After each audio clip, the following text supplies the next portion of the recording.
Two people. Same paycheck. Same city.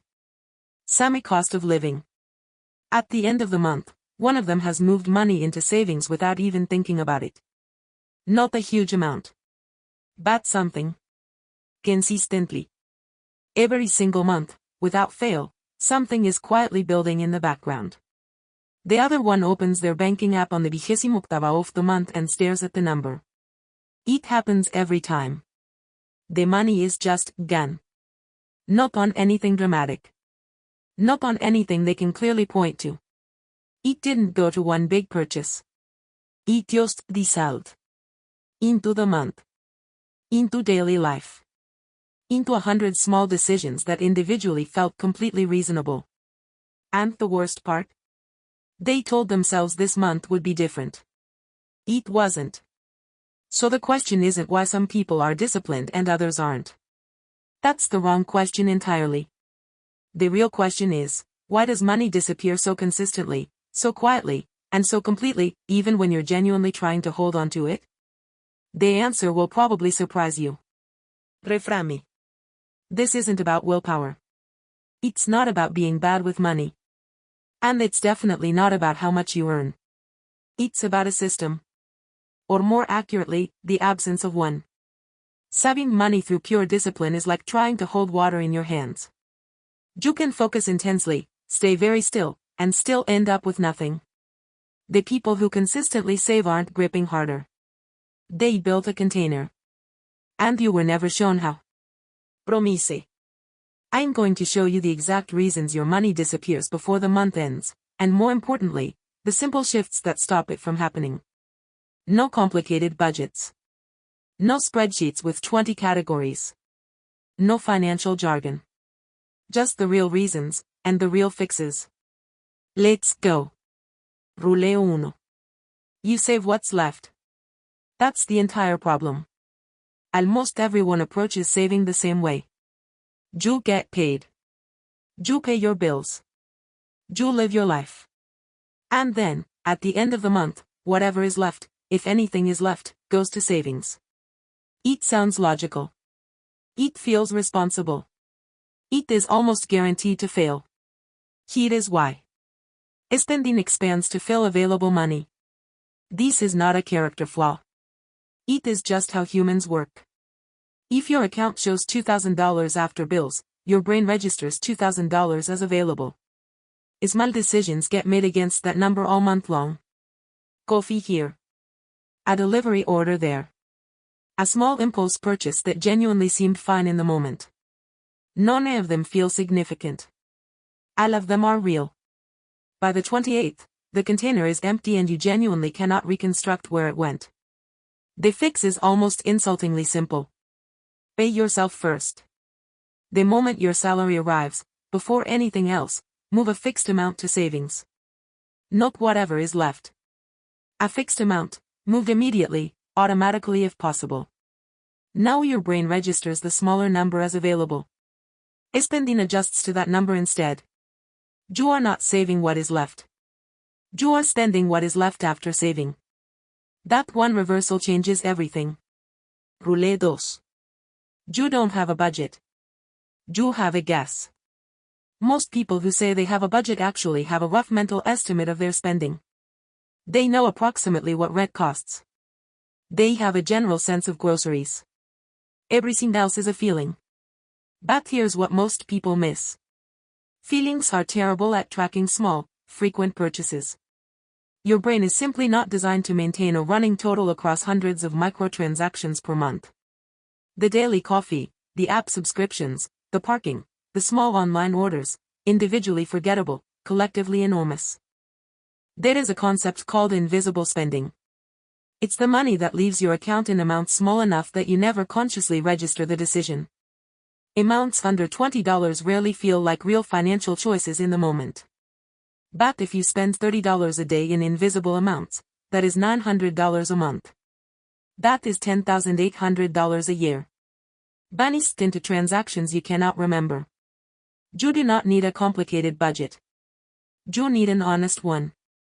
Use unsee. Go through one full month of bank statements and write down every single category you actually spent money in, Not what you plan to spend, what you actually spent. Most people find 2 or 3 categories that genuinely shock them. You cannot fix what you cannot see. Roulette 3. Your subscriptions are bleeding you quietly and you've forgotten half of them. This one is more serious than most people realize. Streaming services. Cloud storage. App subscriptions. Gym memberships. News sites. Software tools. Food boxes. Premium accounts on platforms you use occasionally. The average person today is subscribed to far more recurring charges than they can name from memory. And the subscription economy is specifically designed around one psychological reality: small monthly amounts feel trivial, but they are never individually evaluated after the first purchase. You decide once, and then the charge just happens. Silently. Every month. Often for services you have largely stopped using. Here is a number worth sitting with. If you have just 10 subscriptions averaging $12 a month each, which is conservative by most estimates, that is $120 a month. $1,440 a year. Leaving your account automatically, in amounts too small to feel, for services you may not even be actively using. Do one thing this week. Go through your bank statements and write down every recurring charge. Every single one. Then ask yourself, for each one, whether you would sign up for it again today at that price. The ones where the answer is no, cancel them. Today. Not eventually. That single exercise typically recovers more money per hour invested than almost anything else in personal finance. Roulette 4. Convenience is the most expensive thing you buy every day. Nobody budgets for convenience. It doesn't appear as a category on any spending tracker. But it is one of the largest expenses in modern middle-class life. Food delivery instead of cooking, not just the food cost, but the delivery fee, the service fee, the tip, and the markup on the items themselves. A meal that costs $8 to make at home often arrives at your door costing $28 to $32. That is not a meal. That is a meal plus a convenience tax of $20. Last-minute purchases because you didn't plan ahead. Buying something near home because going further wasn't worth the effort. Buying for parking rather than walking. Buying bottled water because you forgot a bottle. None of these individual choices are financially ruinous. Together, across a month, they represent a significant and completely invisible expense category. It gets worse. Convenience spending is emotionally invisible because it always feels justified in the moment. You were tired. You were busy. You deserved it. The justification is always available because modern life genuinely is demanding. But the bank account doesn't care about the justification. It only records the transaction. Reducing convenience spending is not about suffering. It is about planning slightly further ahead so that the expensive, easy option is not the only available option when you are tired and hungry at 8 in the evening. Small amounts of friction at the purchase point save large amounts of money by the end of the month. Roulette 5. You treat saving as sacrifice instead of strategy. Here is the psychological trap underneath everything else. When you think of saving money as giving something up, as deprivation, as saying no to yourself, as delayed enjoyment, your brain resists it. Consistently and successfully. Because your brain is very good at justifying present comfort over future benefit. Every behavioral economist who has ever studied this will tell you the same thing. The human brain systematically overvalues the present and undervalues the future. This is not weakness. It is wiring. So when saving feels like punishment, willpower eventually loses. Every time. The people who save consistently have almost universally made one mental shift. They stopped thinking of savings as money they are losing and started thinking of it as money they are deploying. Buying future them. Building options. Buying the ability to say no to things they don't want later. Buying the ability to say yes to things they do. Savings is not what is left after living your life. Savings is how you fund the life you actually want, rather than the life that just happens to you by default. That reframe is not motivational language. It is a functional shift in how your brain processes the decision. When saving feels like building rather than losing, the resistance drops significantly. Roulette 6. You have no system, So willpower has to do all the work, and willpower always runs out. This is the one that ties everything together. Willpower is a finite resource. Decision fatigue is real. By the evening, after a full day of work, decisions, and small stresses, your capacity for disciplined financial choices is genuinely diminished. This is not an excuse. Eat this physiology. And the saving strategy built entirely on willpower exercised at the end of a tiring day is a strategy designed to fail. The solution is automation. Not discipline. Automation. Set up an automatic transfer that moves money from your main account to a separate savings account on the day your salary arrives, or as close to it as possible. Not an amount you decide each month based on how the month went. A fixed amount. Automatic. Non negociable. When the transfer is automatic, you never make the decision. You decided once, when you set it up, during a calm and intentional moment. From then on, the system runs without requiring anything from your tired Thursday evening brain. Start with whatever amount feels almost too easy. Even if it is $10. Because the habit and the system matter more than the amount at the beginning. As your income grows or your expenses shrink, you increase the amount. But the system runs continuously, quietly, without depending on willpower you may or may not have available on any given day. Most people wait until they feel financially ready to start saving seriously. The system approach works in reverse. You start the system first, even imperfectly, and the behavior and the psychology follow. Rule 7. Jure saving for nothing specific, and vague goals always lose to concrete temptations. I should save more is not a goal. It is a sentiment. And sentiments lose to specific temptations every single time. When a concrete, immediately available purchase competes against a vague, future-oriented intention, the purchase wins. Not because you are undisciplined. Because your brain cannot feel a vague goal the way it can feel a concrete desire. The fix is specificity. Give your savings a name and a number. Not emergency fund, that's still vague. 3 months of expenses, which for you means $4,200. Not saving for the future, saving for 6 months of living costs so that if you lost your job tomorrow you would feel calm rather than panicked. Not I want to travel, a trip to Istanbul in 14 months that costs approximately $2,800, which means I need to set aside $200 a month starting now. When you can see the goal clearly, when it has a number and a timeline, your brain processes saving as progress towards something real rather than sacrifice for something abstract. The money moving into that account has a destination. It is doing a job. And that changes the emotional texture of the decision entirely. Name your savings goals. Give them numbers. Give them timelines. Then automate toward them. Closing, loop back to opening. Remember those 2 people at the start? Same paycheck. Same city. Same cost of living. The one who consistently saves isn't more disciplined, more motivated, or more financially gifted.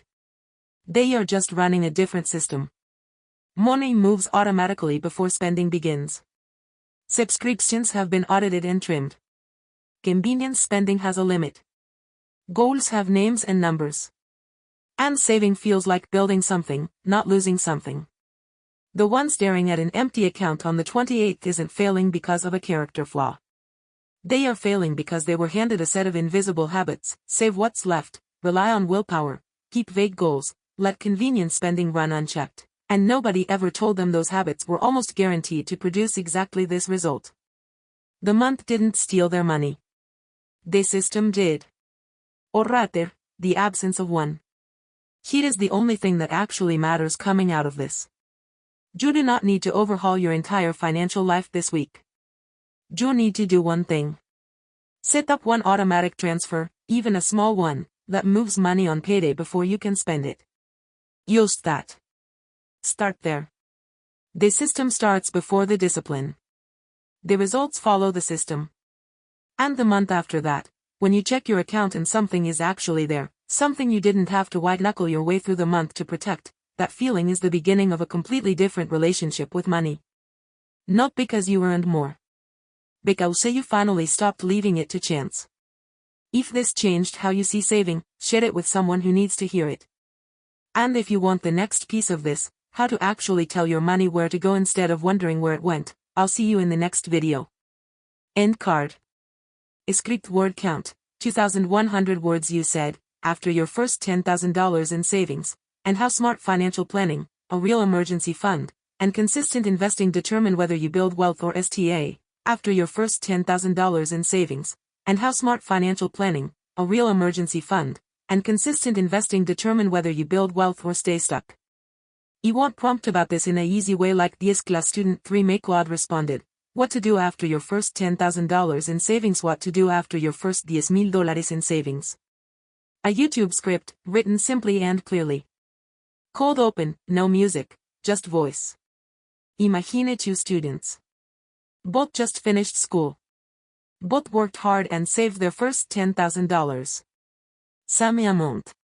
Same starting point. 5 years later, one of them has almost nothing left. The 10,000 is gone. Actually, it is worse than gone. They have debt on top of it.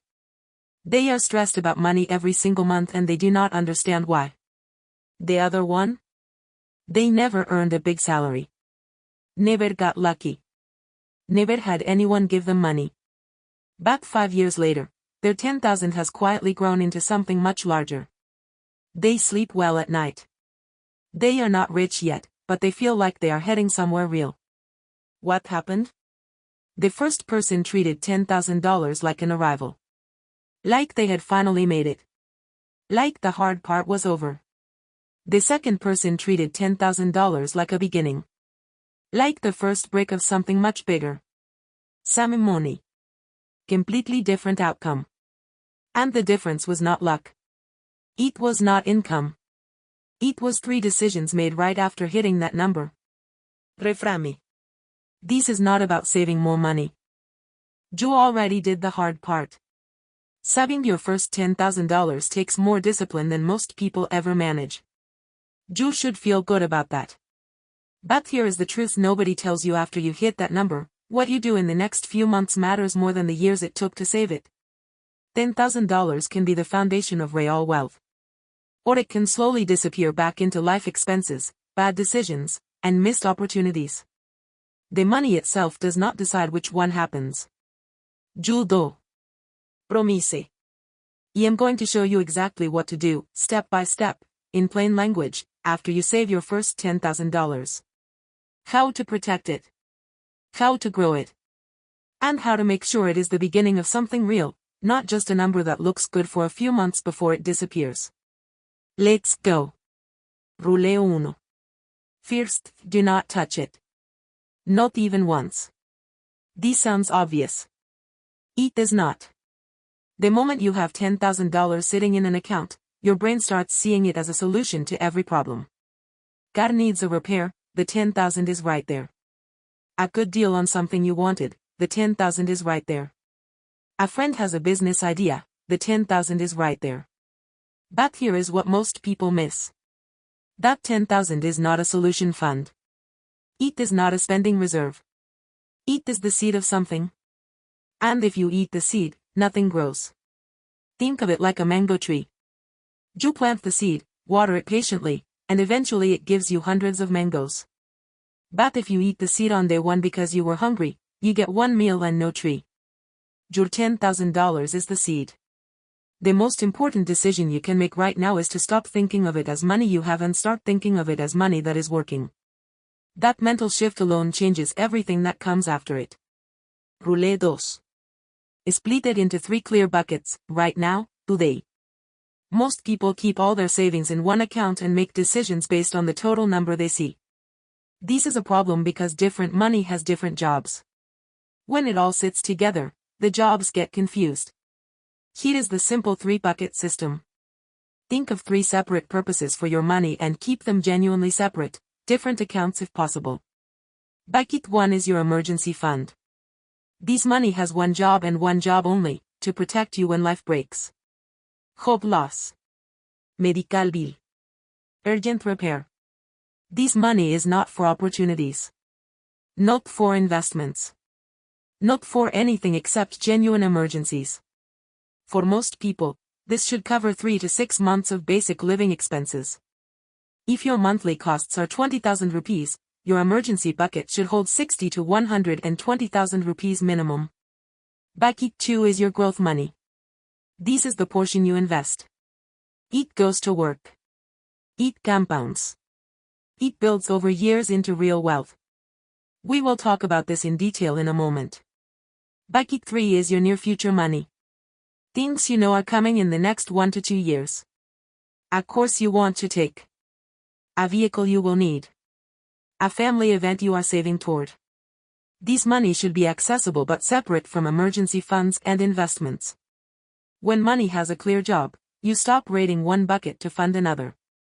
The buckets create structure. Structure creates calm. Roulette 3. Your emergency fund is not optional, it is the foundation of everything else.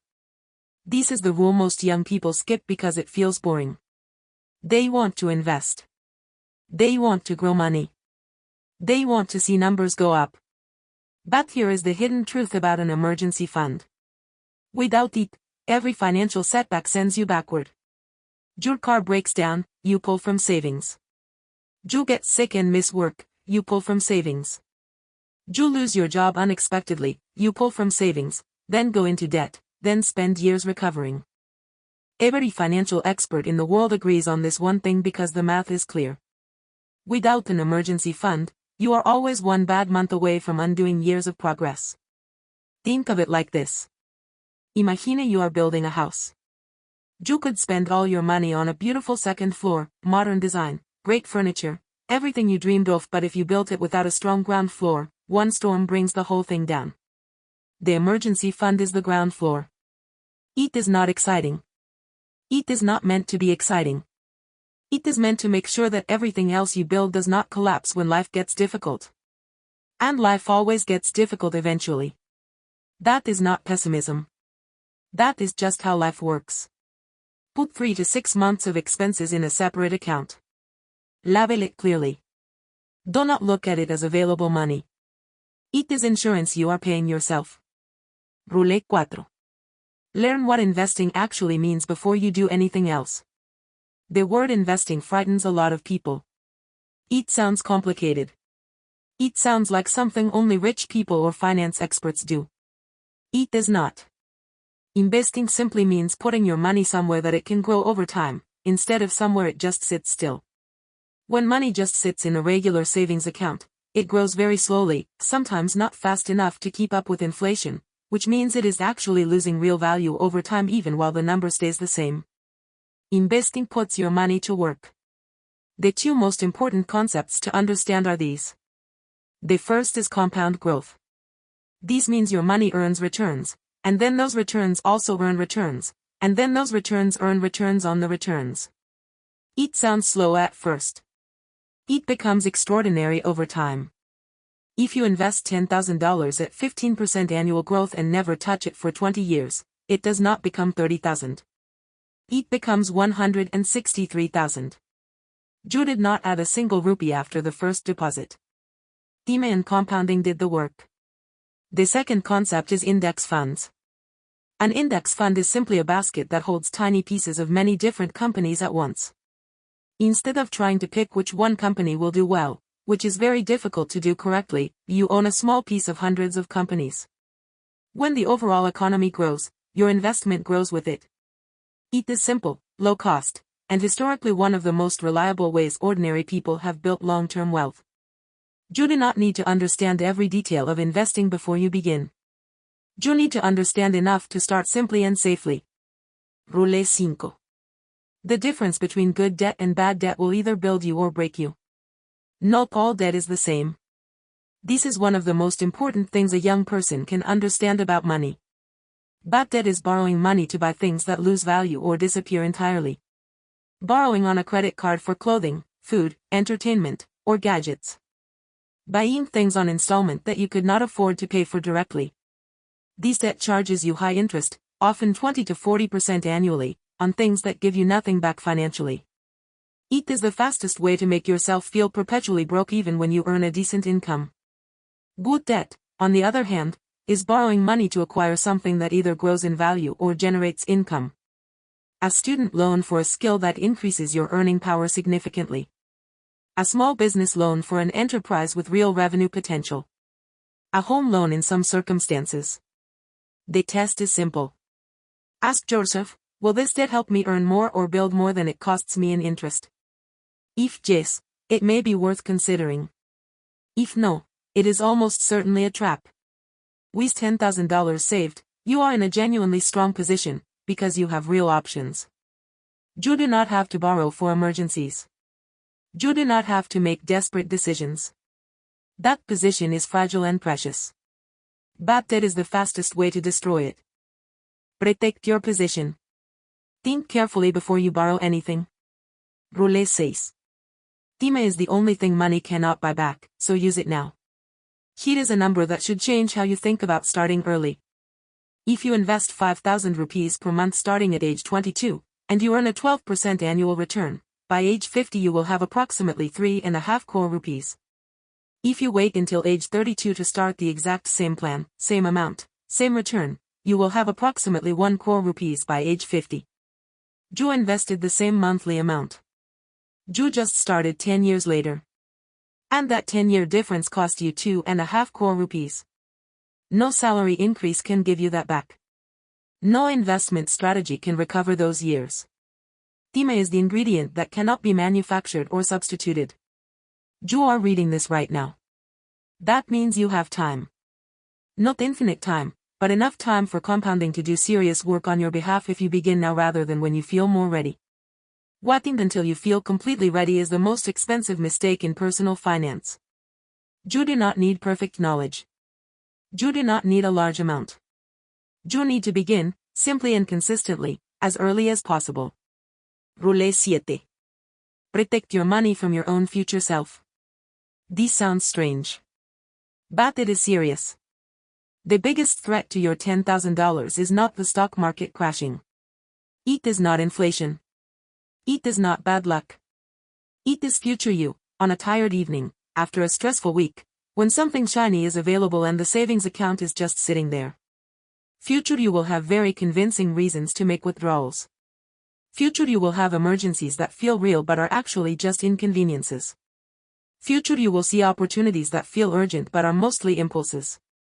The solution is to make your money slightly difficult to access. Not impossible, genuinely impossible access creates anxiety. But slightly inconvenient. Keep investments in an account that takes a day or two to withdraw from. Keep your emergency fund in a separate bank from your daily account. Create distance between your savings and your spending. Friction is a financial tool. Small amounts of inconvenience at the withdrawal point prevent large amounts of regret at the end of the year. The best savings plan is one that protects you from your own worst decisions without making you feel trapped. Rule 8. One new financial skill every 3 months changes your entire trajectory. Here is the honest reality about money that schools do not teach. Financial literacy, actually understanding how money works, is a skill. Like any skill, it develops with time and practice. Nobody is born knowing how to read a balance sheet or evaluate an investment. These are learnable things. And every new financial concept you genuinely understand increases your ability to make better decisions with every rupee you earn for the rest of your life. You do not need to become an expert. You need to keep learning slowly and consistently. One good book every few months. One honest conversation with someone who is 5 to 10 years ahead of you financially. 1 hour per month actually looking at your accounts, your investments, and your direction. The compounding of financial knowledge works exactly like the compounding of money. Small additions over time, never wasted, build into something transformative. The people who build real wealth are almost never the ones who got one big piece of lucky information. They are the ones who kept learning small things consistently until the small things added up to a very clear and confident understanding of how to manage their own financial life. Closing, loop back to opening. Remember those 2 students at the beginning? Same $10,000. 5 years apart in outcome. The first student saw 10,000 and thought, I made it. He can relax now. And slowly, without any single dramatic mistake, the money dissolved back into life. No emergency fund meant one bad month wiped out months of saving. No investment meant the money never grew. No system meant every temptation won eventually. The second student saw 10,000 and thought, this is the beginning. They split the money with purpose. They built their emergency fund first, the boring, essential ground floor. They started investing a small amount consistently, even when the amounts felt embarrassingly small. They kept learning. They made the money slightly hard to access so that future them could not undo what present them had built. They did not do anything extraordinary. There was no secret. There was no special opportunity. There was just a clear, simple system applied patiently over time. And paciencia, when applied to money with a real system behind it, is not boring at all. It is how ordinary people build extraordinary financial lives. You have $10,000. You did something most people never manage. Now the only question that matters is this. Will you treat it like an arrival?